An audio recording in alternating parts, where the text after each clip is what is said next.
Hi everyone, welcome to episode 12. A quick turnaround after a video yesterday. And honestly, I have to say, I know that a lot of people do wonder why I don't have many bets, but honestly, after the past week and looking at the guys who are putting up bets, how can you, I don't know how you can have a good book, really. You're going to be lucky if you've got one or two decent bets at the moment. The anti-post markets are absolutely horrendous at the moment and very, very difficult to read. Very open, horses coming into markets, out of markets. And it's just so hard to read them. Like Ballyburn, favourite for the Ballymore, then coming halving in odds for the Supreme, then his own stable, now having the favourite for the Supreme. Very difficult. So quickly, we're going to run through Punchestown today, Fairyhouse yesterday, and Kempton yesterday, and just a quick chat about the markets, etc. after that as well. Kempton yesterday, Banbridge now is a prime example of the bookmakers. I don't even know what to say what they're doing, but it's a scandal. 5-1 for the Ryanair. Now, this is a horse who was pulled out last season on account of the ground being soft. Yet he's 5-1 anti-post. They could still get their money without a run. He's 7-2 with a run. And there's so many horses could parachute in here. I don't think there's any chance he's going to be less than 72 on the day for the Ryanair. So it's either bookmakers don't want your money or they've got so many mugs that'll back at any price that they're getting away with it, because that's a scandalous price, really, I think. So in the race, I thought he was superb, actually, because I don't think he liked going right-handed. Certainly not as much as Pictori, who was in his playground yesterday, 2 mile 4 at Kempton and Ascot, his playground. And he looked the winner for most of the race, but Banbridge has managed to keep tabs on him and beat him in the end. And this was a really good performance from Banbridge. And if he does get good to soft ground at Cheltenham, he will be a very big player in the Ryanair. He just simply isn't anti-post betting. You can't back him anti-post, but as soon as they see soft, they're gonna take him out, and then you're gonna have lost your money without getting a run. It just simply isn't worth it. I don't know if he'll even be much less than 5s on the day. So yeah, just shows the anti-post market's up for what they really are. But a really good performance from Banbridge. I liked him. He was very good on the day. Hunter's Yarn at Fairyhouse yesterday. He has this tendency to belt a fence. He did it first time out and then shipped his jockey, and he's done it again yesterday at the second last. He's got a fair engine on him. He can fairly run, but he's prone to these errors, and I don't think you can have errors like he makes in an Arkle. I don't know where he sits in the pecking order for Willie Mullins, but after today's run by Blood Destiny, he could be further up than what anyone would have imagined last week. Marine National, very strong favourite in that race. Hunter's Yarn, he'll need to come out again, and he'll need to jump a lot better for me to be thinking I'd like to back him in the Arkle. At the moment, these jumping errors, they're going to be costly in a good race. It's already cost him his beginner's chase first time out, and he was good here, but you can't make errors like that in top class races, and he just keeps doing it. So although he's a good horse, I'll be hanging fire on him. Now, Romeo Coolio, I think there were more excuses for this horse, even though he won. He was said to be only 80% fit. He definitely had come back from having a setback. And I've said in the previous video on the Lawlers that I don't know if Gordon Elliott's runners are running that well at the moment. So I think you can upgrade this performance. I think you'll just have to watch the vibes closer to the race on Romeo Coolio. If he starts getting backed for the champion bumper, then he'll be starting to get back to 100% and showing them what he was showing them at the start of the season. He's definitely got a lot of talent, and he showed his battling qualities to win yesterday against a lot of odds, really, with being not fit enough, having a setback, and the Elliott runners running poorly. He did well to win, and I think there's more to come. I wouldn't back him for the champion bumper though, because he's too short. I've always been very honest on the videos, and I have to be honest here. Spillane's Tower was a very good winner and is possibly a serious horse. He won today at Punchestown in the Grade 3, and I thought it was a good performance from Spillane's Tower.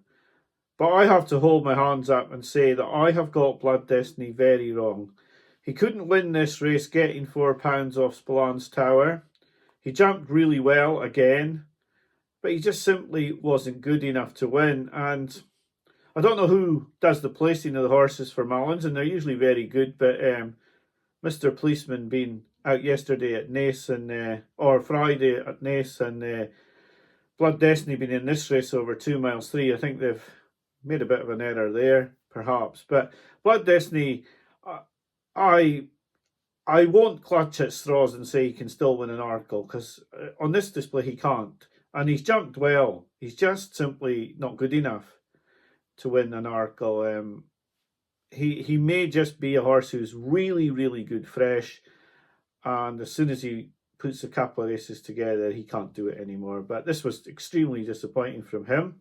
Massive eye catcher in third.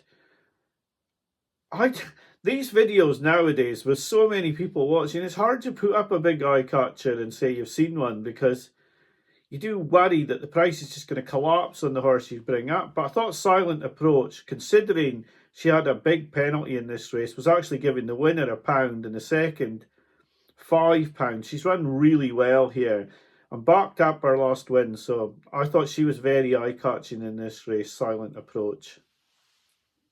Mystical Power, now he will divide opinion, I would think.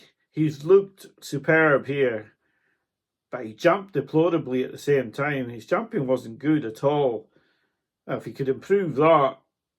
But this is a recurring theme again. This is the fourth Mullins horse I've talked about in 2 days that's jumped really poorly. I mean, he's still won, and he's clearly a very good horse to win jumping like this. He was good. He beat Jagora really well. He's now 5-1, second favourite for the Supreme, and I don't know if he's the Willie Mullins #1 now or not. He possibly could be. Mullins has got a good record of Moscow Flyer winners, and he's won this really nicely. Whether he can win a Supreme jumping the way he jumped today is up for debate. I wouldn't like to call it one way or another. To be honest, I have no idea what I would back in the Supreme at the moment. If someone gave me a free bet, I'd be scratching my head, to be honest. But that's not just in the Supreme. That's in an awful lot of the Cheltenham races at the moment. I think this Cheltenham is looking extremely wide open. It's very difficult to find a horse you can nail your colours to mast with any certainty at all. I think you're taking risks wherever you back a horse. It's extremely difficult. I can't seem to find an edge. I'm getting a lot of horses wrong. I've already had 2 non-runners in Iroko and Halka de Trebert. And yeah, it's starting to become quite difficult. I mean, I was convinced Blood Destiny was a good horse over fences, and yet he's been soundly beaten today. And thankfully for the videos, we've had no bets, and I'm glad about that.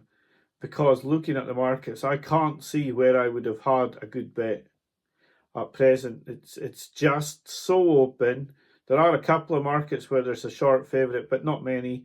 I think the festival's going to be quite open this season, so it's going to be just a case of trying to find a couple of winners out of the 8 or 10 bets that we have, and trying to make a profit out of those 2 winners, or hopefully 3 winners. But I think with it being so open, it could end up being the bloodbath that I've dreaded for a long time. It's going to be really tough at Cheltenham this season.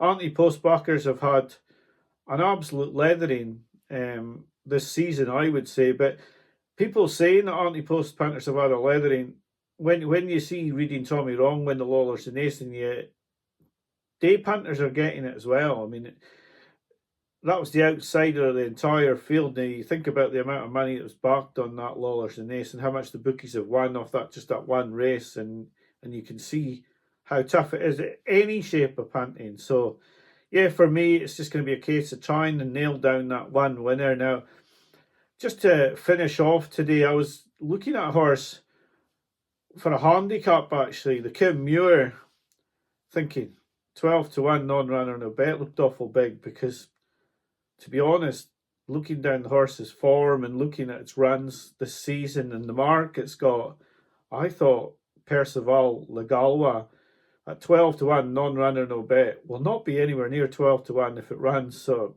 yeah, sort of horse I'm looking at the moment. I am looking all over the place for bets, but I'm thankful that on the videos I've not had any yet, because it's so tough. To make money in betting is tough wherever or whatever sport you're in, but this festival looks the toughest I've ever seen. It's open, defensive prices from the bookmakers, and no real standouts in a lot of races either, is making it extremely tough for the punter. So I'll leave you for the week now. 2 videos this week. It could be that I, up the amount of videos as we get towards Cheltenham, because I love talking about it. I like looking at the races, but then I do have a conscience, and even though I only talked about the horse, I feel really bad when I put up horses like Blood Destiny who just don't perform. And I know Spillane's Tower's a very good horse. I know that, and I know he's been beaten by a good horse today. At the same time, I would have expected, getting £4, he would have done better than this. Is he an Arkle hopeful? Probably, if I'm being honest, no. Now, I would have expected him to win this. He's got the jumping to win an Arkle, but I don't know. There was no sip like the last time in this run, and it was extremely disappointing. So I wish you a good week, and I'll be back to you next week with Cheltenham Chart 13. So thanks for watching today, and bye for now.